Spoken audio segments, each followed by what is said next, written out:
First story is titled, Am I the a-hole for not letting my daughter, 14, come to her aunt's wedding because she wanted to wear white?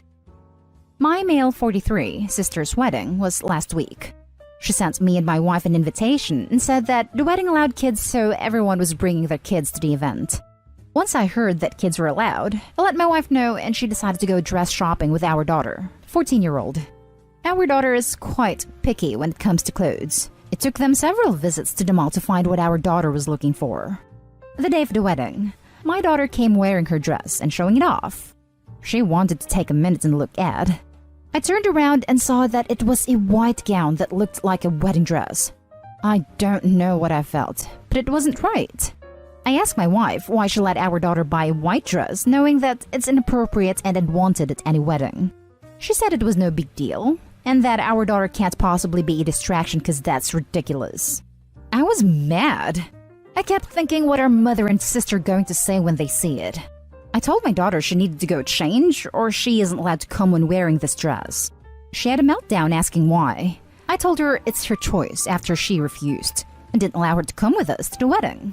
My wife screamed at me after my daughter went upstairs, calling me an a-hole for not letting her attend over a dress, calling me crazy to think my daughter would steal the attention, and I ended up going alone. My family knew. Some agreed with me while my sister blew up saying she wanted her niece there, and I screwed up big time because it didn't matter if she wore white. She is a kid. My wife and daughter haven't been talking to me ever since, and no one seems to understand how I could have taken the blame if my daughter showed up in white. Now for the top comments. This one hurts to read. You were damned no matter what you did. Blamed if she wore white and blamed for her not attending. I'm going with not a-hole because you erred on the side of caution. You could have called others to see if it'd be okay. That's just about the only way you could have made it through this thing without taking shots from someone. But if he called, the bride still could have felt awkward. How would that conversation go exactly? Day of the wedding. Hey, stressed out bride. We're about to leave and my daughter wants to wear white. Is that cool with you? Now the bride is on the spot on her wedding day. Not a-hole. No phone call was necessary. I had that experience. We had a child-free wedding. Nothing against kids, but it was all outdoors in late September in 55 degrees Fahrenheit weather with 2 fire engines for pictures, our dogs, plus the venue had peacocks and guinea fowl and miniature donkeys just running around. Plus, I had 2 departments of off-duty firefighters and an open bar and a venue limit of 120. Disclaimer, it was 2018 people. Don't fuzz about social distancing. It was a great time, just not for the little ones to be running around. The morning of the wedding, as I'm dealing with last-minute snafus, my BFF, let's call him Tim, male 41, calls me. We've been friends for 26 years, despite his 20 years stationed all over the world. The phone call went basically like this. We had a babysitter for our 9-month-old son lined up, but a wife, who hates me because I have more history with her husband than she does by about 18 years. On the upside, my husband and Tim get along great. We'll not attend unless we can bring the little one, and she won't let me attend solo either. I know you want a child-free, but what do? I don't want to ruin your day. Yeah, that phone call sucked big time. I was damned if I do, and damned if I don't. Ultimately, little guy attended. They dressed him warmly, and he did get into any misadventures, but it was added stress on an already hella stressful morning. OP is not a-hole. Nobody should be adding questions and stress to the bride and groom's day. Wife never should have let her buy a white dress. Little Miss Picky needs to learn that there are boundaries in life, and this is one of them. And guess what? You don't always get what you want. Personally, I think I look terrible in cherry red. But the polar shirt of my work uniform is cherry red. So I suck it up and wear it. What's daughter going to do if she doesn't like a work uniform? Just scream I don't like it and not go to work? Not a-hole. You did the right thing. Your wife sounds childish and rude. She should have your back no matter what. She took your daughter shopping. She should have been the adult and told her daughter no white dresses allowed. I see everyone blaming the wife/daughter, but no one's blaming Opie for not checking that his kids have appropriate attire until the morning of the wedding. It's his sister's wedding. He should have some responsibility in making sure his daughter and other family members were prepared for the day. Instead, he delegated to his wife and his admittedly picky daughter, then acted surprised at the result. I'm going with everyone sucks here. Not a-hole. What your daughter wanted to do was incredibly inappropriate. You're absolutely right that you would have taken the blame if your sister would have taken offense. Turned out that she didn't, but you had no way of knowing that. Your wife also showed extremely poor judgment in buying the dress. You told your daughter that she could go in that dress and she had a hissy fit and then ended up missing the wedding. She's 14. She's old enough to bear consequences of her own actions, especially if they are self-imposed. Now for the next story. Am I the a-hole for not forgiving my sister-in-law? My brother, 33 male, asked me, 36 male, to be in his wedding to his now wife, 30 female, which took place 2 years ago. His wife and I never gotten along. I did try, but she has an opinion on everything. She's a grade A Budinsky. A few years back, when she learned of an abusive relationship I've gotten out of, she inquired what I had done to make her act that way. When I replied that I hadn't done anything, she smirked and said, "Yeah, I'm sure you didn't do anything to cause this." I asked if she would ever ask a woman what she did to make her husband strike her. She replied, "It's not the same situation." I responded, "The abuse I suffered is not open to your interpretation, and your toxic opinion is not wanted, so shut the hell up." Things were never great after that. A month before the wedding, she got a card in the mail with Miss Piggy and a dress on it. It wasn't signed, but she assumed it was me mocking her. She informed me that if I did fess up, I was out of the wedding. I told her I hadn't done it, and I wouldn't have done it. My brother told me he was sorry, but he had no choice. I was uninvited from the wedding. We've been civil since then, but we are not close at all anymore. When family functions happen, I will inquire, is Crabhead going to be there? Note, I do not use her name. This is how I refer to her, and I'm not sorry for that. I will not attend if she's there. My parents have begged me to make things right with her because it's making their lives difficult. Recently, she came up as a suggested follow on Instagram. I looked through her posts, and then at her tagged posts. And there it was, the Miss Piggy card, posted by one of her gay friends. Mailed this off to a fabulous bride-to-be last month. Congratulations, girl! I sent the post to my brother, and within an hour, he was on the phone with me in tears. His wife claims she never saw the tagged post, and the guy never told her in person. Almost definitely lies. She says based on my attitude towards her, she was right to assume that I sent it, and she's not apologizing. My brother is begging me to forgive her and move on, so that we can have a relationship again. I told him that what they both did is unforgivable, and if she won't at least admit that she was completely in the wrong, I wanted nothing to do with her ever again. I said she was a lying sack of garbage and cancer in our family. My brother just kept repeating that he was sorry and couldn't stop crying. My mom called me up and asked me to please leave the past in the past, that they can't fix not inviting me to their wedding. I replied, that's right, they can't. They were wrong and now they can never fix it, and I hope they feel terrible forever. I know that I'm digging my heels in and being spiteful. Am I being too much of an a-hole? Not an a-hole. Even if she genuinely didn't know her friend sent it, she never vented to anyone about it? Like she never said to her friends, my a-hole brother-in-law sent me this terrible card. To which somebody would have said, that was actually so-and-so. They were sending that card as a fun joke. They caused the split. It's not on you to make it right. She was also tagged on Instagram the day before her wedding. She claims she never saw it. Like, even at that point, if she admitted she messed up and asked me to attend, I still would have been upset with her. But I would have attended, and I would have had quite a bit more respect for her. At this point, we're past simple misunderstandings and into caught in a harmful lie. Oh, for sure. She seems like the kind of person who isn't prone to apologies. Probably rationalized it as, he still would have done something to ruin the day, to make herself feel better. Not an a-hole, and your sister-in-law sounds like a nightmare. But won't lie, part of me feel for your brother. It sounds like obviously he cares about you and stuck in a bad spot between two people he loves. I agree you have no reason to forgive her, but do hope you can patch things up with him in the future. He is honestly the only reason I feel bad. I love my brother dearly and always will, but I won't deny that I'm angry with him. I don't see anything he can do, short of walking away from her, that would come close to fixing things. I do not want him to give up on his marriage because I know he does love her. I might be completely off base, but I just have to ask, are you sure your brother is okay?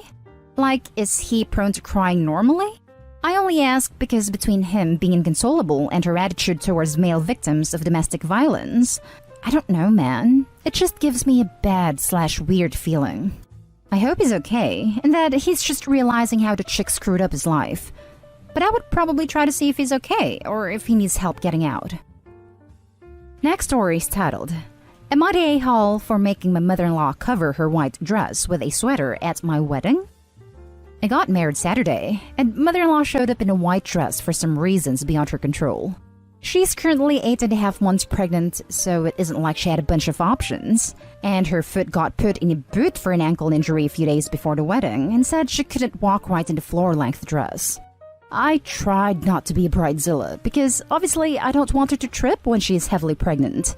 But she showed up and immediately started screaming at me that this is the only dress she has. And if I don't like it, she will leave, because she is sick of our crap, which she didn't elaborate on. I said that was fine, but I asked her to wear a sweater that my mom had, to offset the white dress. Mother-in-law started to cry, and said that I was being mean to her, and she doesn't want to look like a Sunday school teacher. We bickered over it, and she ended up putting the sweater on while she cried. But she came up to me during the reception and threw the sweater at me, and said that her husband told her to take it off, and he is furious with me. My husband told her to just leave. So mother-in-law left, and her husband posted something snarky in social media about imagine being so insecure that you let some petty stuff ruin your wedding. And he predicts the divorce. Now no one is talking. I don't know if I overreacted, because she wasn't wearing anything crazy like a wedding gown. Now for the top comments. Not the a-hole. You did not overreact. Your mother-in-law did. Possibly because she's pregnant, or possibly not. While she may have had limited dress options at 8.5 months pregnant, she should know better and should have brought her own sweater or a wrap. Her husband is a douche. It would have been better if your husband had handled the situation from the beginning, and in the future should handle any issues with his family, and you with yours. They also sell laundry dye now. Literally throw the dye in the machine, and it changes the color perfectly and rinses out of the machine. You can even do it by hand. Not the a-hole. She did it on purpose and rubbed it on your face straight away to stir the pot. She was looking for trouble. Not the a-hole. Normally, I would be more forgiving considering the pregnancy and her injury.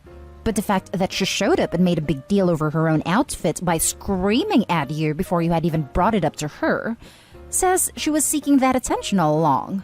To throw on hysterics and cry and have a temper tantrum because she was asked to wear a sweater is ridiculous. And the fact that your husband was so disgusted with his own mother that he asked her to leave your wedding pretty much says it all. Also, his dad posting that trash on social media is absurd. What the hell kind of parent does that after their kid's wedding? That guy isn't his dad, and would love nothing more than for mother-in-law and my husband to never speak again. We are already banned from their house, and I'm not allowed to meet the baby. Now for the last story. Am I the a-hole for refusing to let my stepdaughter use my daughter's wedding dress? I'll try my best to explain the situation and make sure to present both sides. I, 49 female, met my stepdaughter, Zoe, 2.5 years ago. I married her father less than 5 months ago. It was a small and private celebration, since that's what we felt was the best thing to do, since I'm still grieving my daughter Lauren, who passed away from sepsis at the age of 26. It was so sudden. She was doing okay and was getting ready for her wedding that was supposed to happen the same month she passed away. We still don't know what went wrong. We were devastated, to say the least. Her fiancé had a hard time adapting to the new normal, but I still have contact with him as we're very close. I took most of her belongings, including her wedding dress. We bought it together, and she put a lot of her touches on it and worked hard on it. Although it hurt to look at it, I make sure it's safe. Zoe is younger than Lauren. She's 23. We're not very close, and distance is one of the reasons why, but we're very respectful towards each other. The issue started when Zoe visited to talk about her wedding in April. We were talking about wedding dresses, and she suddenly brought up Lauren's wedding dress. I asked her what about it, and she said she saw it several times and it got stuck on her mind. Asked if she could see it, and I let her. She then said she'd like to wear it at her wedding. I felt uneasy, so I told her I wasn't sure that was a good idea. She told me it's fine, she'll have to change a few things in it so it can fit her size and style, But this is why I had a hard time accepting. I told her I was sorry, but I can't let her have it. She offered me money, but its sentimental value is what matters to me. She argued, saying I was making things complicated, and it was alright since she too is my daughter. She asked if I don't love her as much, so I told her my love for her is different. She threw a fit, calling it unfair and unreasonable to still say no. Her dad got involved in the argument, saying he doesn't see why I'm against it. I declined to discuss it anymore, but they kept bringing it up, asking if my daughter would have wanted someone else to have the opportunity to wear this dress since she unfortunately couldn't. This made me so mad, I lashed out at both of them and kept saying no. Others said that I had no right to act like that, leaving the dress in the closet when my stepdaughter can make good memories with it. But she said she's planning to changing its look. 100% not a day haul, but everyone else in this story sure is. The fact that both your stepdaughter and your husband are continually guilting you after you have firmly said no is not just disrespectful, it's preying on your grief. I'm disgusted that any person who claims to love you would presume to tell you that your recently deceased daughter would want. Also, a girl can avoid having to look for another wedding dress. And the audacity to tell you that you are making things complicated. I'm infuriated for you. You're right about what you said. My husband said he thinks that Zoe is just trying to get close to me and bond with, and claims I'm not opening up to her. But the dress shouldn't be involved in my relationship with Zoe. I don't know why he refuses to see how unreasonable they're being. It's exhausting, and I can't take any more guilt tripping. I know why. He doesn't respect your feelings, your boundaries, or your grieving journey. I know everyone on the sub says we say to get out of there too fast, but I would ask them to go to family therapy with you ASAP. If they don't agree to give it a shot, then I honestly would call the lawyer. This is a hill I would die on. Someone who loves you will not hurt you like this. He's gonna steal that dress and give it to his daughter. Opie, you should store the dress somewhere else, at least until the wedding is over. Not day haul. That dress is no longer just a dress. It's a sacred memory for your daughter. You really need to put it elsewhere though, because I wouldn't put it past your husband or his daughter to take it when you aren't around. I would also tell your husband that he needs to shut the hell up, and be grateful he will get to see his daughter get married, not have only a dress left to remind him of what should have been. That you would trade anything to have your daughter back, but since you can't, you will hold on to every memory you have. I would also tell him if he ever goes up against you about anything regarding your daughter's memory again, you will be filing for divorce within 24 hours afterward. And that's the end of this video, folks. As always, leave a comment and hit like and subscribe. And if you want more of this content, turn your notification on to get updated on the latest videos. And I'll catch you in the next one. Stay safe